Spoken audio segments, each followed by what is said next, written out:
You are Locked On Falcons, your daily Atlanta Falcons podcast. Part of the Locked On Podcast Network, your team every day.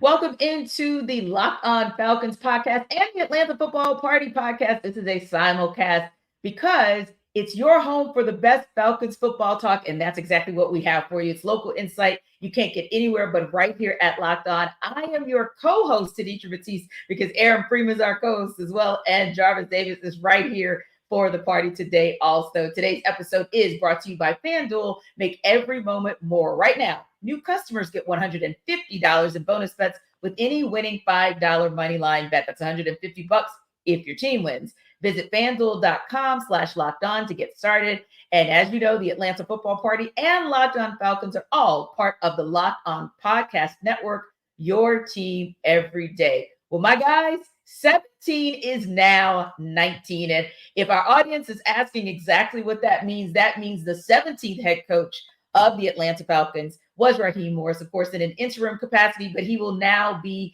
officially the head coach of the Atlanta Falcons, number 19 in the history of this franchise, according to multiple reports. Of course, Aaron, Jarvis, we know that we haven't gotten the official word quite yet from the Falcons, but multiple reliable sources have been reporting for the last 15 or so minutes that Raheem Morris, the current Rams defensive coordinator, will indeed take over the helm of the Falcons. So, Free, when you heard this word, what was your immediate reaction? Well, you know it's my immediate reaction because I haven't even thrown anything up on the whiteboard yet to react to this. Right. You know, so it's just like this is immediate. So yeah, my immediate reaction was shock, right? It wasn't like it came out of nowhere, but I just didn't think the Falcons would make this move right now, today. It was like maybe next week when they get a better lay of the land, some of these other jobs get full and they're like, okay, we're kind of narrowing our focus on some of these guys.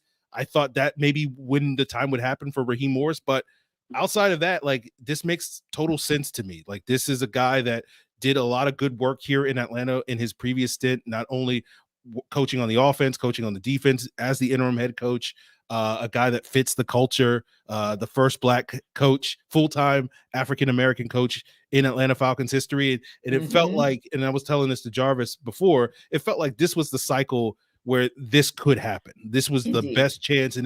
And for someone who has been wanting to see Raheem Morris as one of my top options for the Falcons to hire, like, it felt like, you know, the stars were aligned, so to speak, for this thing to happen. And I feel like it's the right move. Indeed. And Jarvis, what about you? When you heard the word a few minutes ago that indeed it was going to be Raheem Morris, what was your immediate or instant reaction? I was shocked. I mean, because when you think about, like, when we first started having these conversations, we found out at 12 o'clock and 59 seconds. Yeah, it was literally 12:03 a.m. I get a flash notification. Arthur Smith was fired. I was just like, oh my God. Okay, so who's they gonna hire? And then we start thinking of all the sexy names, right?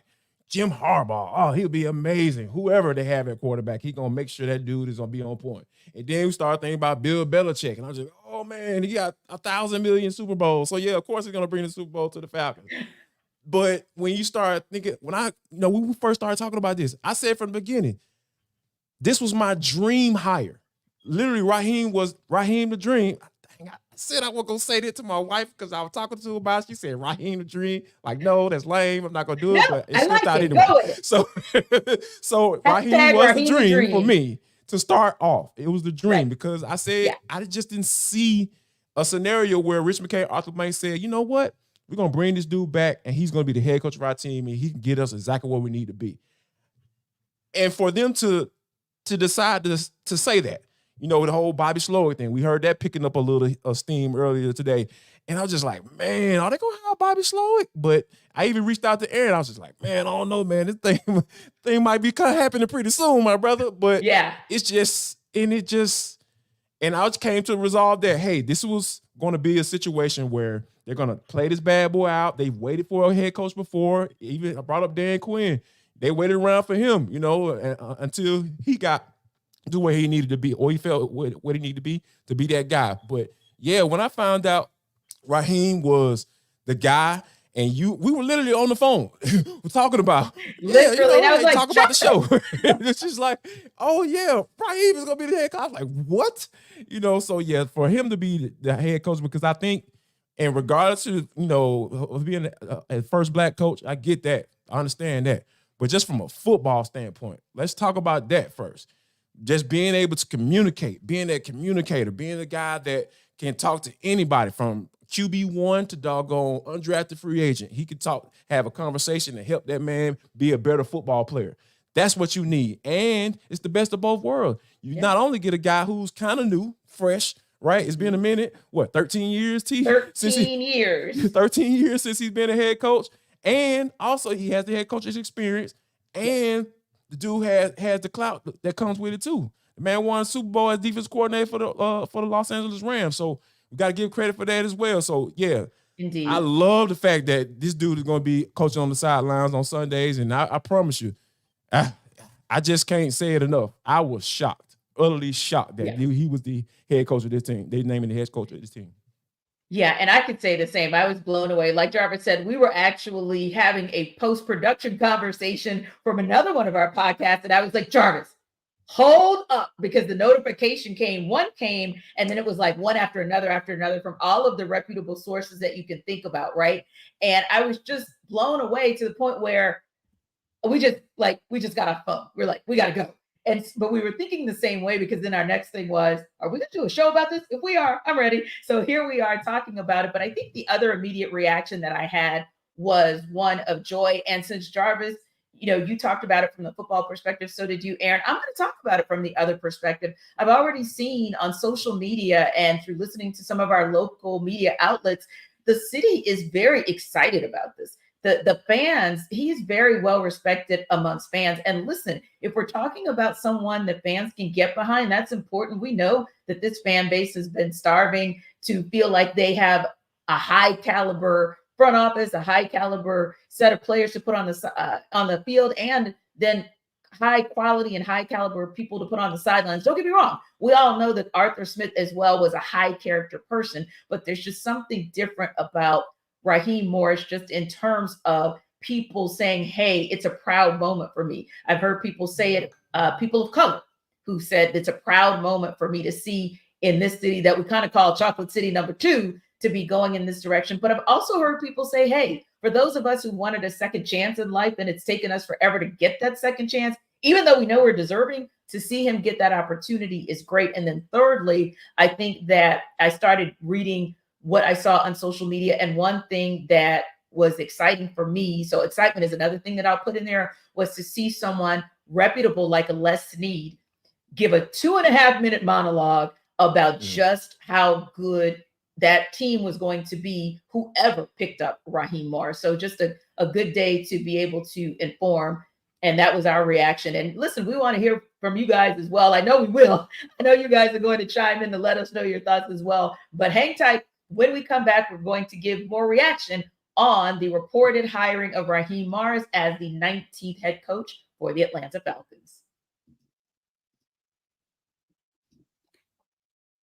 Guys, our next segment is brought to us by our sponsor, BetterHelp. And sometimes we all need the opportunity to get something off your chest, big or small. Certain things can really start to get to you, and it's important that you let it out, especially to someone who is unbiased on your life. And, today we're very excited to talk about Raheem the Dream Morris, the new Atlanta Falcons head coach. And, I've learned from BetterHelp that you can only control what you can control. We never could control whether or not the Falcons would hire the guy that we want as their next head coach.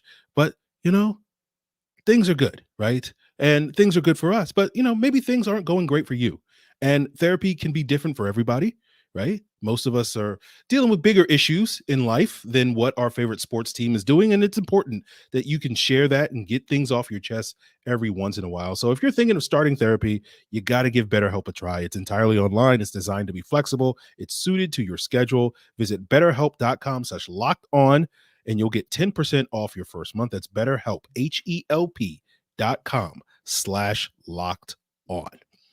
And guys, the NFL season is over, But we know there's a lot going on in the NFL with coaching hires, but even more importantly, this weekend, there are playoff games, right? And there's still a great opportunity for you to check out America's #1 sportsbook. Of course, I'm talking about FanDuel. And right now, it's a great time because new customers get $150 in bonus bets guaranteed when you place a $5 bet. That's $150 in bonus bets, win or lose. So if you want to throw a little bit of money towards this weekend's action between the 49ers and the Lions, the Ravens and the Chiefs, NFL, NBA, college basketball, NHL, it's all there for you on FanDuel. Whether you're looking for same game parlays, check out the Parlay Hub. That's a great way to find the best parlays where you can bet a little, win a lot. Spreads, over unders, it's all available at FanDuel.com/lockedon, and you can make your first bet a layup. FanDuel is an official partner of the NFL. All right, guys, more reaction on the reported hiring of Raheem Morris as the Atlanta Falcons' next head coach. And we talked a little bit about our immediate reaction, and now we've got a little bit of an opportunity to kind of think about what this means. So ultimately, when you think about this hire, Jarvis, for the Atlanta Falcons, why do you think, and again, we're kind of digging into the minds of Arthur Blank and Rich McKay and Terry Fontenot before we officially hear from them, but why do you think that this triumvirate ultimately decided that Raheem was their guy? I think because the main reason for me, I feel like it was Bill. I really do believe that Bill Belichick was the guy. I believe that, that they honed in on him. But I think when you start to run it up the ladder, so to speak, when Arthur Blank, he had the one-on-one meeting with Bill Belichick initially, and then you start having those conversations with Rich McKay and Terry Fontenot, and to be honest with you, I was scared for Terry. I think a lot of Bill Belichick would have been hired. I don't know if we would have saw Terry Fontenot anymore because he was already taken away from the firing press conference with Rich McKay and Arthur Blank sitting at the table together. He wasn't there. If Bill Belichick would have walked through that door, oh my gosh, I don't know if we would have saw my man anymore.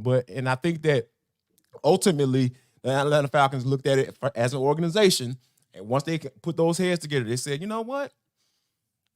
This guy that's been in our building before, we know what he can do on both sides of the football. Indeed. From a defensive coordinator calling plays or working with Julio Jones and Mohamed Sanu and those guys and being a wide receiver position coach. You know what I'm saying? Those are just the versatility he's able to do just from a coaching standpoint. It just lets you know, like, he's going to be able to communicate what his vision is. And I keep bringing this up. We talk about offensive coordinators and guys that are very specific. Those guys are different. Offensive coordinators are a little different. Those guys are, a lot of times, some of those guys are analytical guys. Yep. And they get into their own little silos and, hey, I just want to call plays and I don't have to worry about that. And then when you put them in head coaching positions, you get Arthur Smith. And no offense against Arthur Smith, but it's a little bit more to it than just calling plays. So you're talking about a guy that's going to be able to do that. He's going to be able to handle calling timeouts, winning the call timeouts, because he's been there before. He's been in that seat before. He knows how to talk to that defensive tackler that might be wanting some playing time, and he don't understand why he's in that. He's going to be able to communicate that, hey, I'm going to have to sit you down, but to prove you come back. I need Zach Harrison to get more playing time. Those are the type of things that you ask your head coach to do, and he's going to be able to communicate it to a point where the guy's going to understand. He's going to understand what his role is. And he's going to be very clear as to what he needs to do going forward. And if you don't like it, hey, you can go kick rocks and pound sand. So yeah, I think that when you look at all of those qualities that I just listed, being in the building before, being a head coach before, understanding, he proven more often than not that he deserves another chance to be able to do it. Yeah. Why not Atlanta? Yeah. And Aaron, I was thinking about this as well. The fact that when we talk about Raheem Morris having experience on both sides of the ball, obviously we know he's a defensive mastermind, but it's not just that he has experience on the offensive side of the ball. 3 years of experience with some of the best to do it at their positions. This was a time when Julio Jones was a part of the Falcons organization. Matt Ryan was a part of the Falcons organization. These are two potential future Hall of Famers. And these are guys where he can take that experience of seeing through Julio's lens, right? or seeing through Matt's lens, because he even talked about sometimes popping into that quarterback room and being able to tell Kyle Pitts, even though he's at a tight end position, but it's kind of like tight end, wide receiver, but he can tell a young Drake London who has the ability to be that kind of superstar, hey man, this is what I see, because he can see from both sides of the ball. Or Kyle Pitts, imagine him being able to take some of that experience and being able to say, this is what, when you see this defense, this is what you need to do for your receivers when you become a blocking tight end, or here's what you need to do when we line you up as a tight end to catch. So I think that's important, but I also think that it's important that we know that with that experience comes those 3 seasons. I think that's pretty critical. It's not just, oh, they kind of threw him in there for 1 season and, oh, you got a taste of the offense, but it's really, it had an opportunity. He had an opportunity to really flesh things out. And I also think it's important when you are hearing, as we are now, from both sides of the ball, players who are now tweeting out in support of him, both offensive players and defensive players talking about the mastermind that he is. But again, now that we've had an opportunity to kind of breathe for a few minutes and react, what do you think is one of the main reasons why the Falcons made this decision to go with Raheem? Yeah, it goes to what Jarvis has said. You said it as well. I think it's a culture fit, right? It's just, Sure. Yep. And as Jarvis said, like, we've heard a lot of buzz about Bill Belichick, and it was just like, it's hard to see Bill Belichick working in Atlanta, right? Yes. It's just like, that feels like without Bill Belichick making some major personality changes, like, it just didn't feel like that was going to be something that was going to work and work and be that sort of collaborative process that Jarvis is talking about with, the top people at the top of this organization, like Rich McKay and Terry Fontenot. I think with Raheem Morris, it's, when you talk about that experience on both sides of the ball, like traditionally, when you think about these defensive minded head coaches, right, they come in and it's like, well, look, I got the defense. We're going to play great defense. Offense, just don't screw it up. Run the football and don't turn the ball over. And we're just going to play and we're going to go out there and we're going to win. That was basically the classic Rex Ryan. Like, I don't really care what the offense does. Defense is going to win the game and just don't screw it up. And I think the thing that's unique about Raheem Morris is, like, he doesn't think that way, right? Because of that time in Atlanta, working on one of the greatest offenses in NFL history when Kyle Shanahan was play calling here, the time that he was in Washington under Kyle Shanahan, Mike Shanahan, with all those other coaches, including Sean McVay in the time in the Rams. And so Raheem Morris is going to bring an attitude here that's going to be a lot different than what your traditional defensive minded coach is going to be, which is like, look, we're going to score points. And I think it's going to be fascinating to see who Raheem Morris identifies now that he's been, spent basically a decade coaching alongside folks like Kyle Shanahan and Sean McVay, sort of that eye that he may have for who that next, offensive coordinator is going to be. And I know there's a lot of rumors about maybe Zach Robinson, who is I guess the current offensive coordinator with the Rams, who's kind of been sort of, mentored by Sean McVay the last couple of years, and is that guy ready to sort of make his mark on the league as the sort of next in the lineage that we're seeing, throughout the NFL with the Mike McDaniels and the Zach Taylors and all these coaches that have sort of taken the league by storm. And I think Raheem Morris is going to try to bring that here to Atlanta. And so I think that was a big reason that made sense for the Falcons to hire a Raheem Morris over some of the other defensive coaches like a Bill Belichick, like a Mike McDonald, the Ravens defensive coordinator, because you just don't really know what they're going to bring to the table. And I think you have a better idea what Raheem Morris is going to do from that standpoint, from an X's O's standpoint. And again,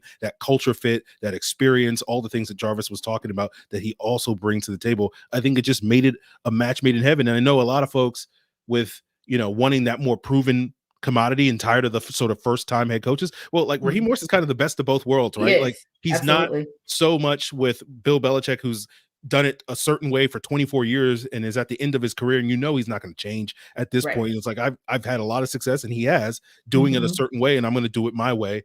And then you have these first time, coordinators that are untested. And meanwhile, Raheem Morris, he's been, head coach. He's been an interim head coach, and, he's bringing a different flavor. So to me, he just kind of checks all the boxes. And I think that's a big reason why the Falcons went with him.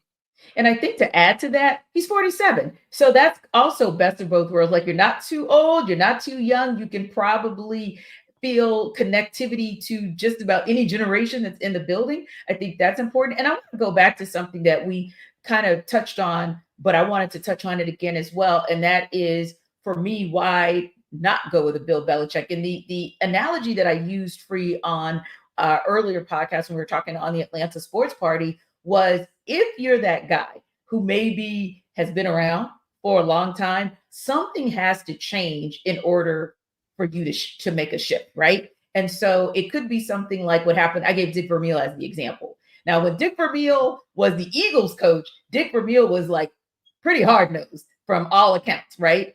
But then the Dick Vermeil that some of the St. Louis Rams talk about was a different Dick Vermeil, but there was a gap. There was a huge gap. And he's talked about the things that he had to do to kind of soften his approach and reset in order to be able to be successful with this new generation of talent that he had with the Rams. Fast forward to Bill Belichick, there's no gap. So you literally are bringing Bill Belichick, the 24 or so years in New England, down here with not a lot of reason to kind of shift, except maybe saying to yourself, I guess I got to shift a little bit because I need to be here long enough to break that record of having the most wins. Now, that might be a little bit of an incentive, but ultimately, like you said, typically the leopard, and no offense, not calling him a leopard, but just saying the leopard doesn't change its spots necessarily. And if you do, usually some time has passed. I think that's also positive for Raheem. Does anyone want somebody to have 13 years between gigs if they're a good coach? No, because the players from his tenure in Buccaneers land still have glowing things to say about him, still feel like he got a raw deal from the Glazer family in being dismissed. But you take that 13 years later, and yeah, that was a longer tenure than maybe folks would have hoped for him to be out of the game. But boy, think about the lessons that he's learned and all of what he's been able to glean to make him ready. And Jarvis, I'll even say this before we wrap up. I think that, yes, we could make the argument that they should have gone with him in 2020. But on the same token, think about what he's amassed, the experience that he has amassed since that time. He now has a Super Bowl ring. He now knows even more so the path to get to the highest level. So you even have to love that while nobody wanted him to have to wait another 3 or 4 years, the Raheem Morris you're getting now is an even stronger candidate than back then. Yeah, for sure. And because a lot of times, like, it's all about timing, right? And I think that, this is the perfect timing. I think Aaron makes a really good point. This is a match made in heaven, because he went and got that experience and was able to experience winning the Super Bowl as a defensive coordinator with the Rams. He's able to establish a relationship with Zach Robinson, who is the passing game coordinator for the Rams. And reportedly, he's going to be the hire for this seat, right? That offensive coordinator, which is going to be vital. It's going to be very important who is calling plays for this team. So I think that's one of the reasons why you have to look at this hire and say, you know what, this makes all the sense in the world, and it's perfect timing for Ra. So yeah, I'm definitely excited to see, what comes about now. Indeed. And of course, we're going to talk more about what this means for the Falcons, potential next steps that they might take, and if this gives us any indication of that. We'll talk about it when we come back. This episode of Locked On Falcons and the Atlanta Football Party is brought to you by Prize Picks. Prize Picks is the largest daily fantasy sports platform in North America. It's the easiest and most exciting way to play DFS. It's just you against the numbers. Instead of battling thousands of other players, including pros and sharks, you pick more than or less than on 2 to 6 player stat projections and watch the winnings roll in. So, of course, we know we're kind of knee deep in basketball season, right? But we are also down to the wire in the NFL season. That's actually perfect timing for you if you check out Prize Picks, because you can now pick combo projections across football and basketball from what they call the Specials League, a league created specifically for combo projections that include 2 or more players from different sports or leagues. So if you happen to pick Joel Embiid, who dropped a 70-piece a couple nights ago, and you happen to pick maybe sneakily Lamar Jackson, you might actually be able to make some good loot off this Prize Pick. So it even offers a really good policy called the reboot policy so that your entries stay in play even if one of your players gets injured. So for football and basketball games, you have a player who exits the game in the first half, no worries.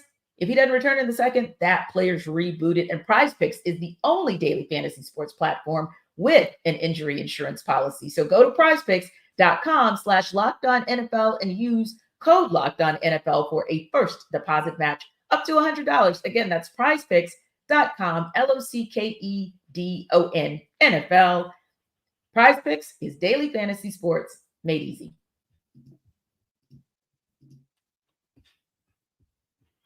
All right, guys. Now, of course, we're going to pseudo look into the crystal ball because we're still getting information and kind of waiting to get the official word from the Atlanta Falcons. And of course, when we do get that word, we're going to bring you guys more reaction from Arthur Blank, Rich McKay, and Terry Fontenot on this hire. But one of the things, Aaron, that came to mind was the kind of, it's really not an elephant in the room. I think we all talk about it quite openly. And does this kind of give you any indication of where the Falcons might go as far as what they do for quarterback in picking or selecting Raheem Morris as the head coach?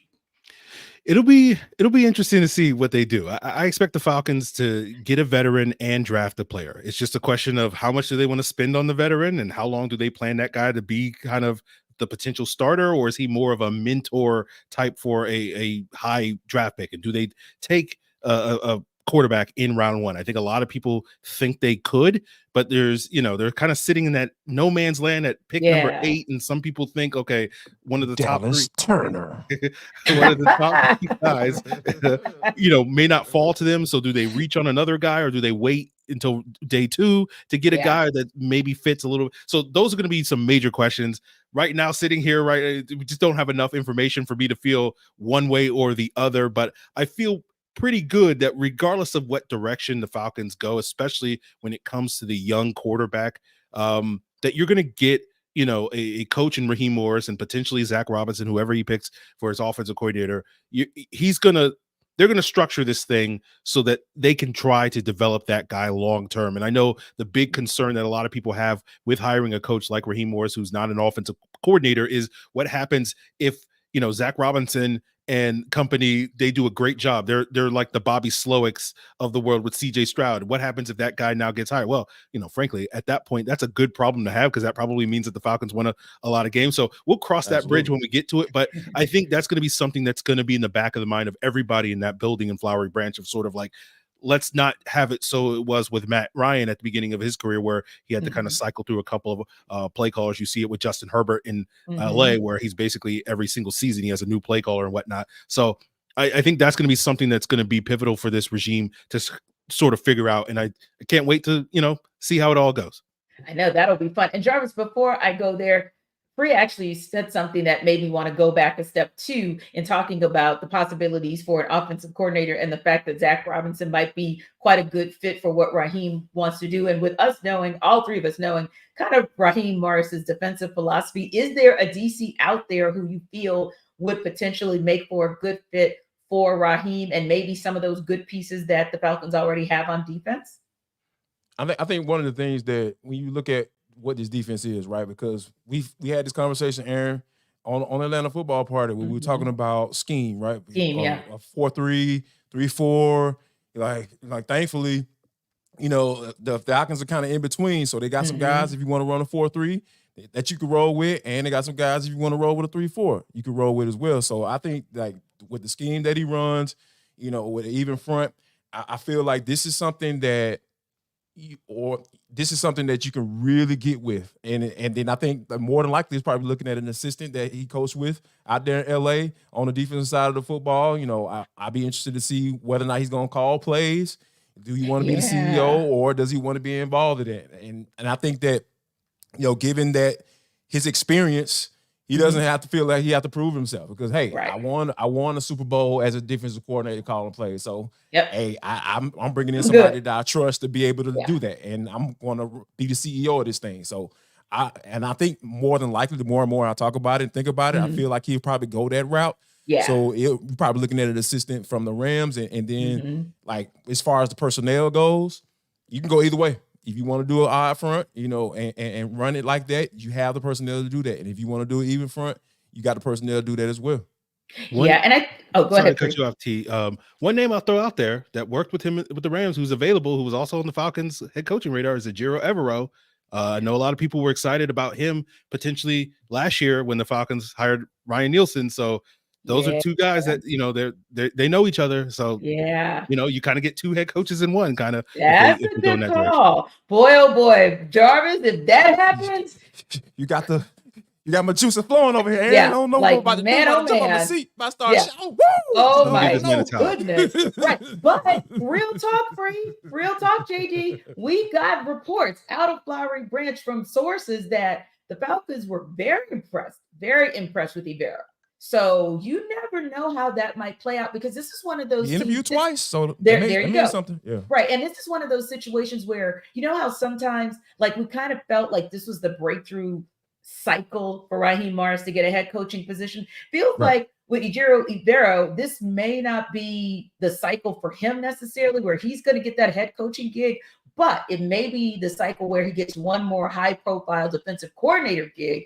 And should that work out for him for a season or two, then that puts him in position to get sort of that head coaching gig. So yeah, this may be an appealing opportunity, because again, you get a guy in Ibero who, like we said, the Falcons organization was very impressed with, and he already has tools to work with this Falcons defense. Now I want to go to something that Jarvis just said, which I am perfectly comfortable with, because I think we screamed to the rafters on our old show, ATL Day Ones, hashtag pass rush matters, hashtag affect the quarterback, hashtag get home. Exactly.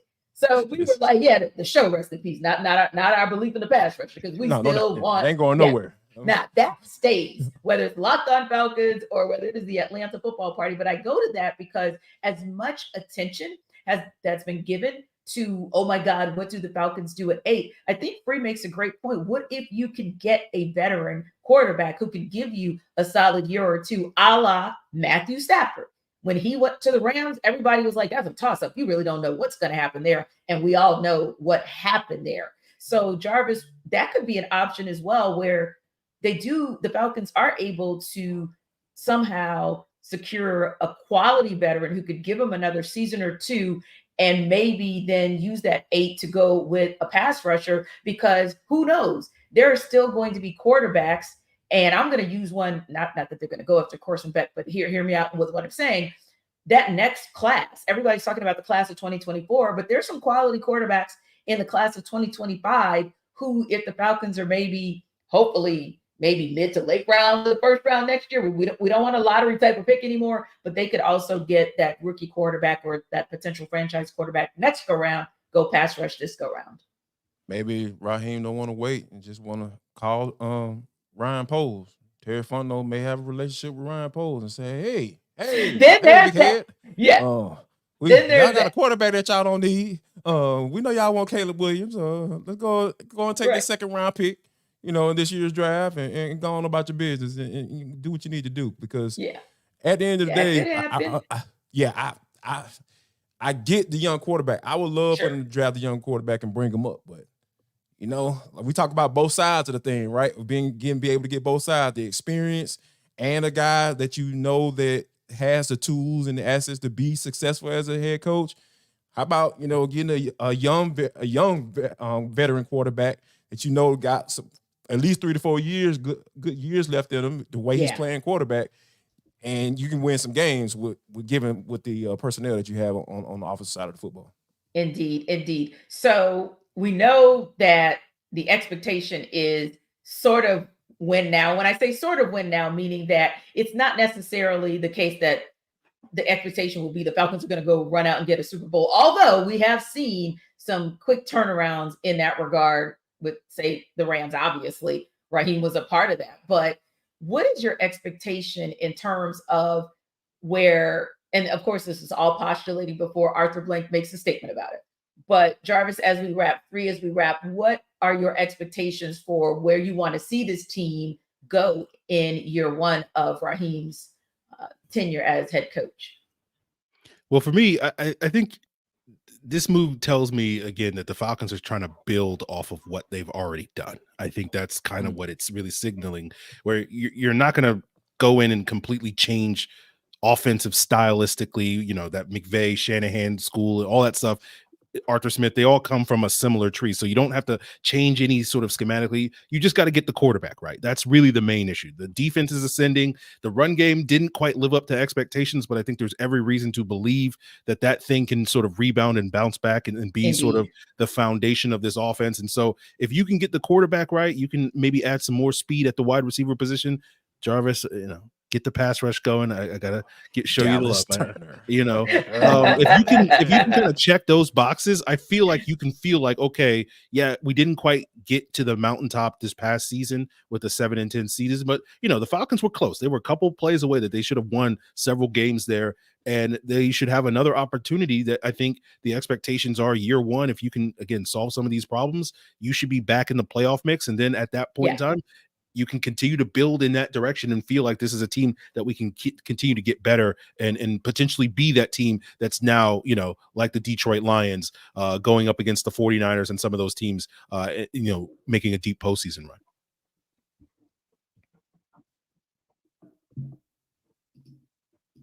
I like it.